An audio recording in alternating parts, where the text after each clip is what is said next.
Aaron Vissia Financial Go Island is brought to you by Aaron Vissia Financial. Hey there, you're watching Go Island, coming to you today from the Port Alberni shelter.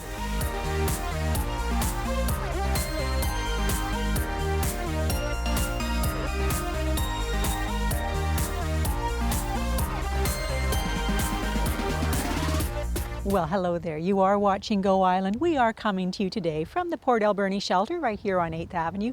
And I have Wes Hewitt, the executive director of the shelter, who's going to tell us a little bit about what the shelter does. What do you provide here, Wes? Well, we work with the marginalized people in the community that are at risk or are homeless, and we work to supply them with housing.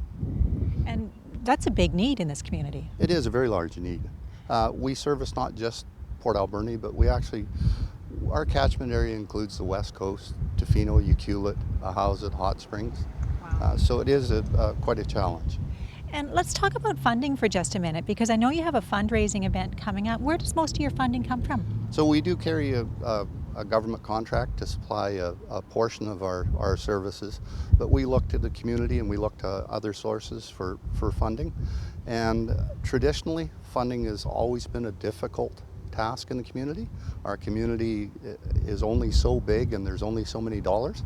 So we're trying to look outside of the normal funding avenues. And we're going to give you a little bit of a tease here, because there is a big event coming up. We're not going to tell you what it is quite yet. We're going to let Cindy come in and tell you a little bit later. But this fundraising event isn't just for the shelter. There's partners involved. Oh, most certainly. When we put it together, or when we started working on it, the goal of it was to try and benefit all the agencies and people in the community that work with our client group. So there's people like ACAUSE, there's the 8th Avenue food program, Eagles are part of it, and many others. It really is an entire community effort, and it's going to be a great event. We're going to tell you about it in just a minute. Jenny Fortin stopped by a woodworking shop where they were helping to build literacy, and some things run in families: hair color, eye color. Well, as it turns out, so do motorcycles. Grease. If you've ever worked on an engine, you've probably gotten it on your hands, under your fingernails, and chances are you just washed it off. But for the true mechanic, the automotive genius who knows the parts of an engine as well as his own face, that grease is a badge of honor. And it's a badge that Kevin Grimes has worn since he was a boy. When I was a kid, I had to run around with my dad when he was a heavy-duty mechanic for Dome, and he couldn't leave the house without me, and it's the same thing. It is the same thing, because Kevin has clearly passed on his love of wrenching to his daughter, Kira. Oh yeah, I like helping my dad out in the shop, and I always wanted to build my own bike ever since I was little. Now, Kira's desire to build her own bike is no surprise either, because her dad is passionate about motorcycles and has built some pretty amazing bikes. You can pick up a catalog and buy it, or you can make it, and you make it, it might take 10 hours longer and way more expensive, but you get a lot more gratification out of, I did that. Which brings us back to Kira and Josh, who with Kevin's help are stripping down and customizing two small motorbikes. We're just trying to take down the engine, just get it, just the frame and stuff, and try to paint it. Yeah. When you pull that engine out, where are you going to take it? I think I'm going to put it...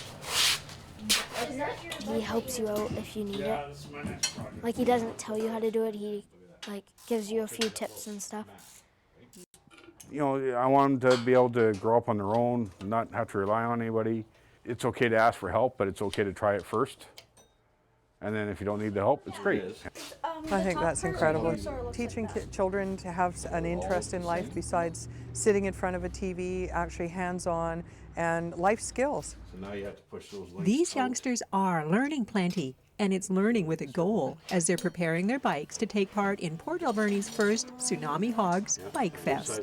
I mean, it's a show and shine chili cook-off and that sort of thing, but the children's portion is very family, so I wanted to really push 13 and under coolest biker with their rides. Josh and Kira have big plans for their bikes, and they've got a good shot at winning that under 13 category. But there will also be hundreds of other bikes shown at the July 25th Hog Fest.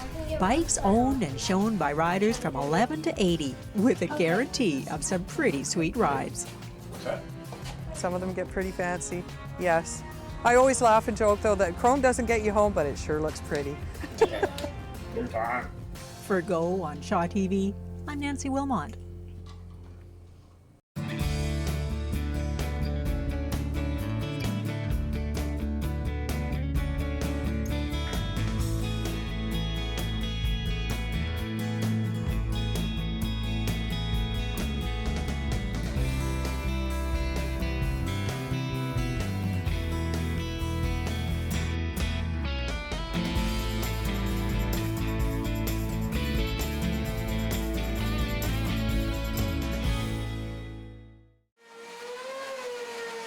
Measure, cut, stack, then do it all over again. It's a case of cutting out 50 sides and 25 backs and 25 bottoms and 25 tops and 150 shells. And all of those have to be routed and matched up so they all fit nice and neat and tight and can be clamped and glued so that they're relatively indestructible. As you can see, this father and son team is busy. Busy like bees, buzzing away in their workshop. Working with my father is always fun. It's not something we get to do a lot, being that we're in different countries, so it's a pleasure when we do. It's great to be working with your son, you know, sons and dads. In the early days you don't work too good together, but as you get a bit older, it starts working well. Cut after cut, piece after piece. The smell of sawdust is thick in the air. And as you can see, these guys are pretty passionate about this project. To lend my skills to an organisation like Literacy Alberni is a pleasure. And the sponsors have stepped up and made a great difference, providing the material, and the church here providing the space to work in. It's just a pleasure. What these guys are building are called little libraries. Each little library will hold 40 to 60 books and will be placed in and around the community. My vision is to see them in parks where children play, in grocery stores where people shop. Little libraries are basically just meant to be a free, convenient, awesome way to instill very healthy literacy habits early on. People like that idea of walking down to the corner of their street, looking through to see if there's something new to read, and taking it home to read. So we've been very fortunate in our community with support from our sponsors, in particular the Royal Bank, and most recently the Community Forest Group, have provided us some funds for us to build some little libraries for Port Alberni. For me, the idea of having a literate community as opposed to an illiterate community is the difference between having a healthy community and an ill community. So if you want a book, take a book.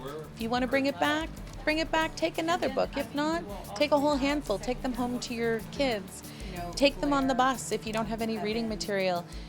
Hopefully we're going to get little libraries all over Port Alberni. As for this father and son team, they're just happy to be able to work on a project as positive as this together. Anytime you get to work, like say, work with family is for me, is enjoyable. Literacy is pretty important to my family. It's important to my wife, but it's important to me too. We're both travellers, we've both lived in the third world, and we're seeing what happens to communities that aren't literate and how quickly you can go backwards. And to be able to give something back is awesome.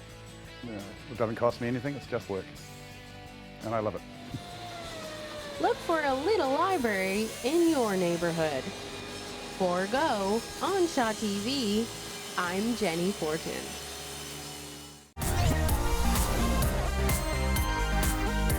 Now, if you were watching closely, you did get a bit of a hint in what this fundraiser is, because you saw Cindy Showhome there talking about the Tsunami Hog Bike Fest. Well, Cindy is actually the fundraiser coordinator for the Port Alberni shelter, and Cindy, the Hog Fest is a fundraiser. It is, yes. It's a motorcycle event that's going to be up on Upper 3rd Avenue. So why did you, well, I know the answer to this, but I'm going to ask for these folks, why did you decide to do a motorcycle event? I'm a rider and I know about these things. You are a rider. You love riding. I do. I've been riding now for 29 years. Wow. And I also know you are passionate about the work you do here at the shelter. I am. That's where my heart's at. So what is involved in putting together a bike fest in the Alberni Valley? It's a lot of work, but it's a lot of fun, and I have a huge support from Port Alberni itself, and So a huge support. We're going to tell you more. In fact, I'm going to be chatting with Cindy in just a minute. First, we're going to take a little bit of a break, so don't go away. Well, I'm glad you stuck around because I'm still here with Cindy Showholm talking about the Tsunami Hog Bike Fest, and we haven't told you exactly what it is. Cindy, what is this? It is an event put on for motorcycles, and it is anywhere from scooters, motorized bicycles, all the way up to full-size deckers. And it's a show and shine, chili cook-off, and there's a lot of events going on. A show and shine for bikes. Like we've got a lot of show and shine for cars. Same thing with bikes? It's the same thing with bikes. Categories, we saw some of the youngsters early on, so we know there's youngsters, but there's all ages here. Oh, it is. There's the dirt bikes are entered, quads are entered.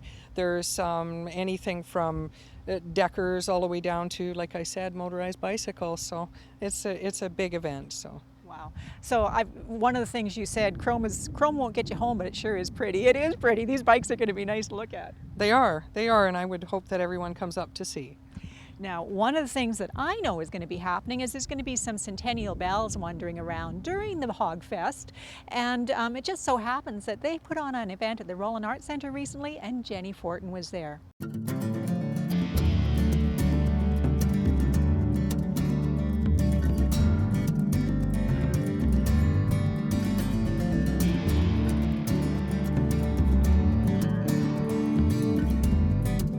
Hi there and welcome to another edition of Art Avenue. I'm coming to you right from the gallery at the Roland Arts Centre with our current exhibit by Ryan Price. And this is called Wild West Coast. Obviously, as you can see, there's lots of wild animals going on here. This exhibit is on until August 8th, so certainly come by the Roland Arts Centre to check out this magnificent gallery of art.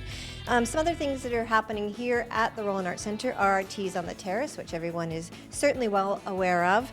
Our next musicians are Esther Hack and her daughter Anna Lewis, and that happens July 30th. And then on August 6th, we have the Old Time Fiddlers. So there are certainly some tickets still available, but you need to come by the Roland Arts Centre to make your reservations today. Shars Landing has some great concerts coming up that I wanted to mention. On Tuesday, July 28th is Karina Rose, and that's a new concert for Shars Landing. And Thursday, July 30th is another concert called Matuto, which is a Brazilian bluegrass. So pick up your tickets in advance at Shars Landing today. That's it for another edition of Art Avenue, but before I go, I wanted to mention to everyone if they have information that you would like me to share right here at Art Avenue about any cultural events or art events that are happening in Port Alberni, please contact me at the Roland Arts Centre. So until next time, I'm Melissa Martin for Art Avenue. Hi, my name is Jules Hamilton and I work for the Maritime Discovery Center. And on Saturday, July 25th, we will have a Saturdays by the Sea themed Pirate Day, my favorite day. So come on out between 10 a.m. and 12 p.m. and enjoy some fun with some pirates.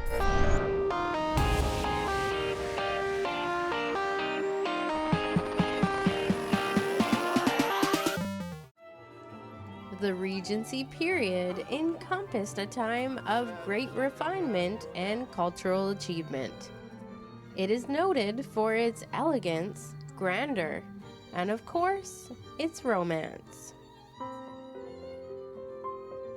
I see kind of back in time. It looks so wonderful because then you can almost picture that you're there.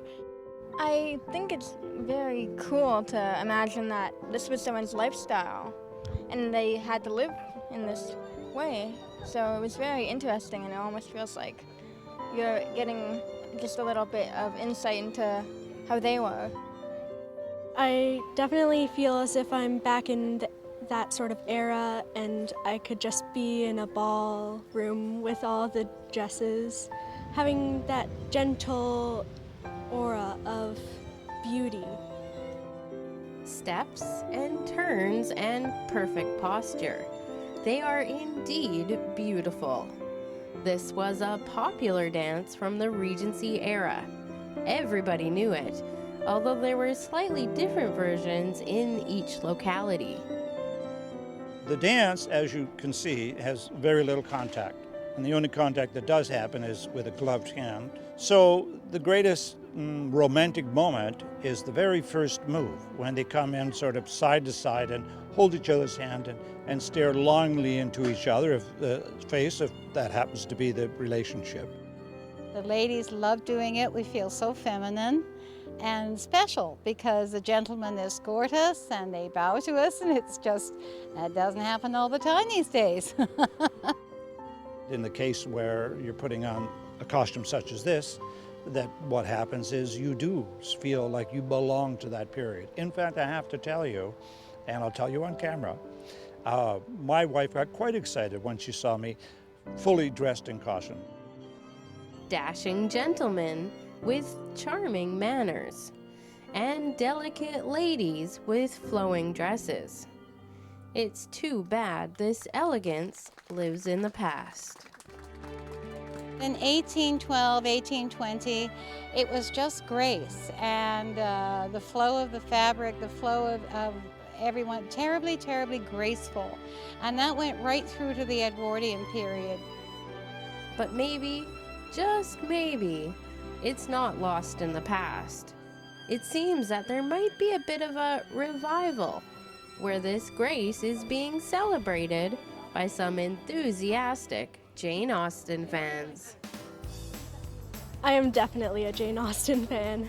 I just love the romantic feel and how she creates this sort of feeling in her writing. We've watched like Pride and Prejudice, both versions, the shorter one and the 5-hour one, Sense and Sensibility and stuff, so I love especially Pride and Prejudice. I've always been into older eras and dressing up, so I just thought it would be very interesting to try it. And this Jane Austen Tea Party is just the beginning. Interest has been sparked, and the fan base is growing. The Centennial Belles of Port Alberni want to host an event that will put Port Alberni on the map for all Jane Austen fans to enjoy. We are going to do the festival in 2016, and we're going to do it up. We're going to beat the Guinness Book of World Records as to how many people in Regency costume in one gathering, and that will be down at Harbour Quay on July the 9th, 2016. That means you have about a year to get your Regency costume ready for the main event. More information on how to get started can be found on their website. For Go on Shaw TV, I'm Jenny Fortin.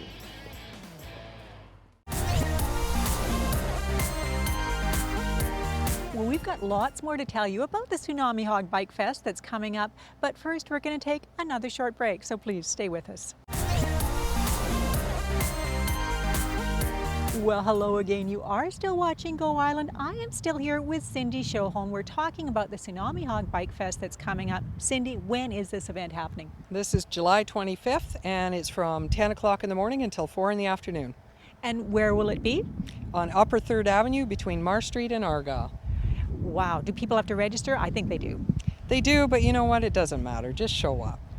And I know you've got a great website with all sorts of information because there's a lot happening. Yes, and the website is www.tsunamihogs.ca, and there's also a link on that on the right-hand side, and that is for the Facebook page. Wow. Cindy, thank you so much for organizing this. I know you care passionately about the shelter, and I know Port Alberni loves motorcycles, so you're going to get a lot of people out. I hope so. I hope so. I absolutely know she will. Now, we're almost at the end of our show, but before we say goodbye, I stopped in the Industrial Heritage Society barn and met a couple of first-class guys. Have you ever stripped old varnish and paint off wood? Well, if you have, you'll know it takes a lot of elbow grease, a lot of determination, and frankly, a lot of time. And the bigger the project, the greater the commitment. Well, we're kind of going crazy. We've taken on this huge job of trying to rebuild a little section of this old rail car.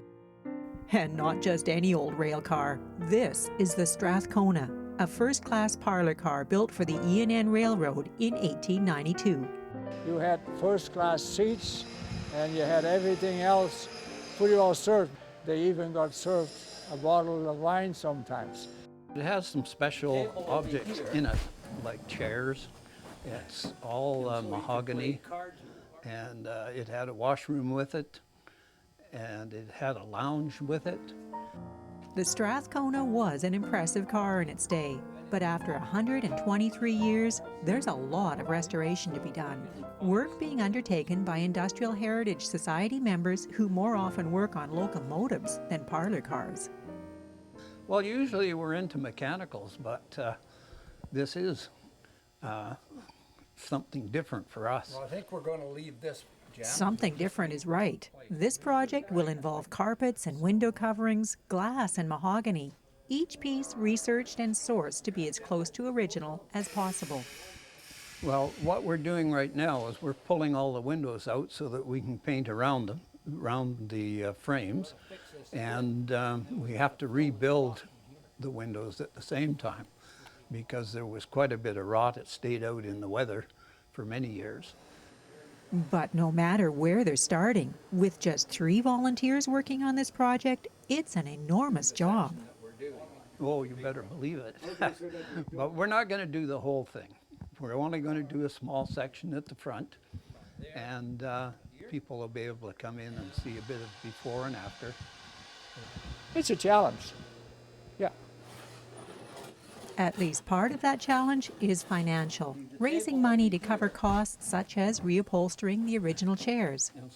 We have to go and get ourselves involved in some fundraising because there's 6 chairs and it's roughly going to cost us $500 per chair to get them fixed up. In the meantime, we'll keep on going, scraping paint, scraping old shellac off the whole wood and get it prettied up.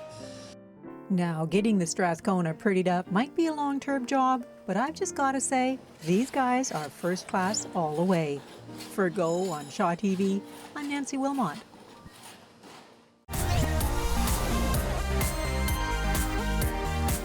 I'm on location here at the Blue Marlin Inn where there is a family event being planned, and Sue Hopkins is going to tell us all about it. Sue, what are you planning? We're planning a party in the parking lot on August the 2nd. It's a community event. It's for the kids and their families. We give out free hot dogs, and we're going to have a dinner for the adults, and we will have pony rides, a dunk tank, a ring toss, all sorts of games for the kids, and a bit of the booths will be down here too.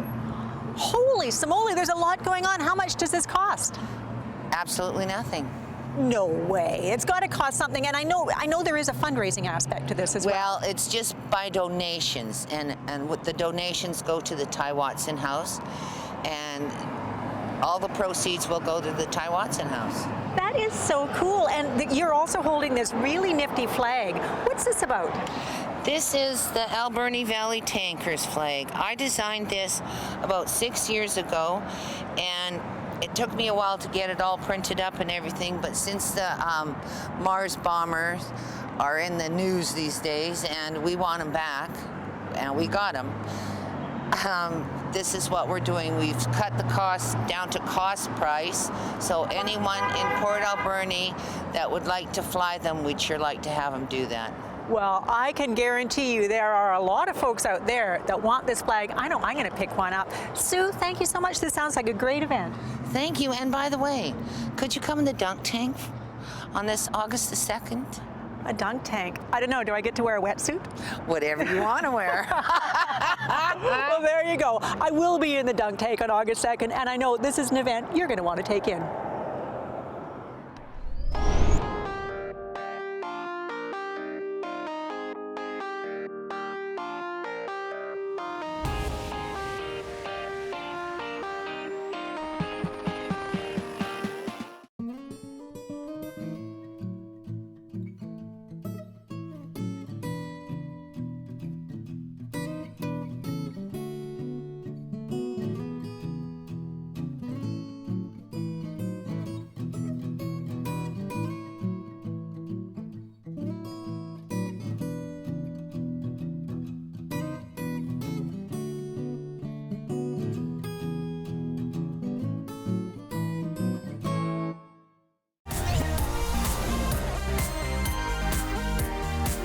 that does bring us to the end of another Go Island. But before we say goodbye, we have some tickets to give away. This is a family pass for the steam train in McLean Mill.